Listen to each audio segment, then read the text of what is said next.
provide for your retirement. You're the one who is robbed because the value of those dollars you're relying on are worth less and less.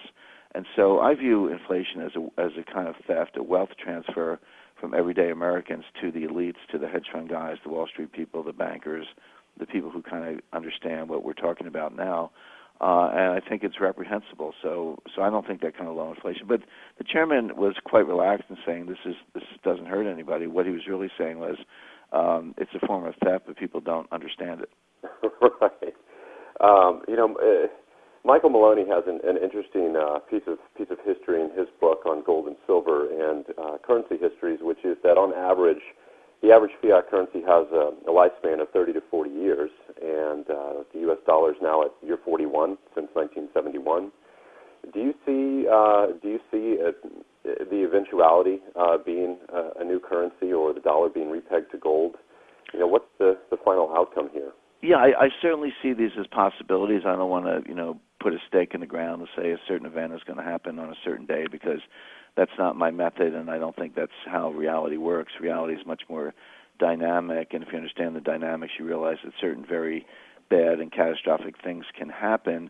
You can sort of gauge the direction and the magnitude of them, but it's very difficult to know the timing, and I think you have to be a little bit humble about that. But the short answer is yes, and I talk about this in my book, Currency Wars. I take the reader through a lot of national security issues, a lot of history, a certain amount of economics. But at the end, in the last chapter, I talk about, what I call the four horsemen of the dollar apocalypse, which I think is, very much in the cards. And those four outcomes are the following. One is a world where the dollar is no longer the dominant reserve currency, but you have a bunch of different currencies sharing that role. Let me explain for the listeners what a reserve currency is. You know that if you make more than you spend, you make a certain amount of money, and then you spend some, but you have some left over, that's your savings account. You can put it in the bank, or you can invest in stocks, but that's your your excess savings. Well, countries are no different. If a country makes more than it spends because it's been able to export more than it imports, or has natural resources or whatever, it earns a surplus, and that surplus constitutes the country's reserves. Now, if you're the central banker for that country, you've got to invest those reserves. What do you invest them in? That's a choice, a decision. Well, in the year 2000, 70% of all the reserves in the world, all the earned savings of all the countries in the world, were invested in U.S. dollars in one way or another, some instrument denominated in U.S. dollars. Today, that percentage is down to 60%. We've dropped from 70% to 60% in 10 years, and that trend is continuing. So imagine a world where the dollar goes down to, maybe 45 or 40%, and the euro comes up from 25% to 35 or 40%, and the Chinese currency plays a role, and throw in some Swiss francs and Japanese yen. Pardon me, and before you know it, you have this world of multiple reserve currencies. Now, some people think that's just fine. I call it the kumbaya solution. We all get along. My problem with it is that there's no anchor. There's no gold standard. There's not even a dollar standard, which is what we've had since 1971. And instead of one central bank behaving badly, abusing its privileges, you could have 4 or 5 doing the same thing. So I think that's a very unstable world. The second outcome, there's another super currency, a world currency, called the SDR. That stands for Special Drawing Right. I think people know that the Fed has a printing press and they can print dollars. Well, the International Monetary Fund, the IMF, has a printing press, and they can print these SDRs. But it begs the question, well, what is the IMF? Who controls it? And the answer is, these days, it takes direction from the G20. That's the group of 20 nations. And among the G20, you have communist dictators from China. You have potentates and kings from the Middle East. This is a non-democratic, self-appointed, non-accountable group that controls the IMF printing press, and yet they can print these SDRs and pass them around the world. And the elites, and when I say elites, I'm not talking about some deep, dark conspiracy. I'm talking about, finance ministers, central bankers, academics, people that people that you can identify.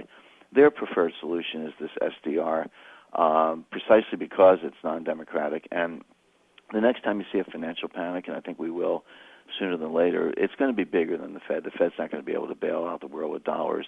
You'll see the IMF come in and bail out the world with SDRs. And what that means is that the dollar will still be around. We'll still have dollars in our pockets, but it'll be a local currency. It'll be like, if you go to Turkey, you get Turkish lira and you spend them for taxis and meals. Well, you'll be able to spend your dollars for taxis and meals in the U.S., but the important things like the pricing of oil, balance of payments between countries, accounting and invoicing for major global corporations, the price of gold, et cetera, those things will all be in SDRs, and the dollar will no longer be a dominant reserve currency. Well, that's a threat to national security because you can't have a strong national security with a weak currency. And once we lose that edge in the reserve currency sweepstakes, we're going to lose a lot of power on the international scene. My third outcome is a gold standard, return to a gold standard of some kind, and there I recommend that this be studied, but you have a lot of questions. A lot of gold advocates, they bang the table and say, we need a gold standard. Well, and you say, well, what do you mean by that? And they don't actually know. They don't understand kind of the mechanics of it. And the truth is there's not one gold standard. There are many possible gold standards. And you have to ask some questions. For example, every gold standard is a relation between money and gold. Well, what's our definition of money? The Fed has these technical M0, M1, M2, et cetera. It makes a big difference how much money you put in the mix. And then the second question is, how much gold backing do you need? A lot of gold bugs say, it's got to be 100% because we don't, 1 ounce of gold for every, quantity of dollars out there. But in fact, historically, the U.S. ran a gold standard with 40% backing, and England ran a very successful gold standard with 20% backing. So you got to answer that question. The third thing is it just the United States, or do you include other countries around the world, such as China? Well, if you include China, we have 8,000 tons, but they only have 1,000 tons. But they have a money supply larger than ours, so you have to have a much higher price of gold to put them in the club. So when you take all these factors into account, you get different implied prices for the price of gold, but at the low end, you're looking at $3,000 an ounce, and at the high end, could be as high as over $40,000 an ounce. My personal estimate is that, with this scenario or something like it, gold will go to $7,000 an ounce. But all this is in the book, Currency Wars, and we work out all the math. It's not that difficult to follow. My fourth scenario, my fourth horseman of the apocalypse, is chaos. That is to say, this is not something anybody wants. This is not something anybody's planning.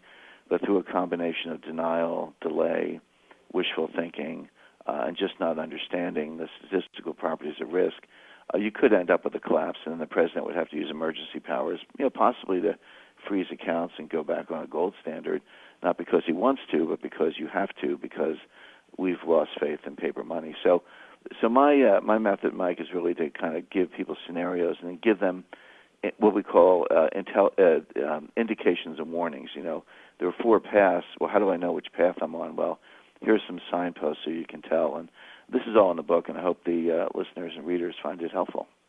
Yeah, no, that's fascinating. One of the other things that you mentioned in the book as well that I've been wanting to ask you is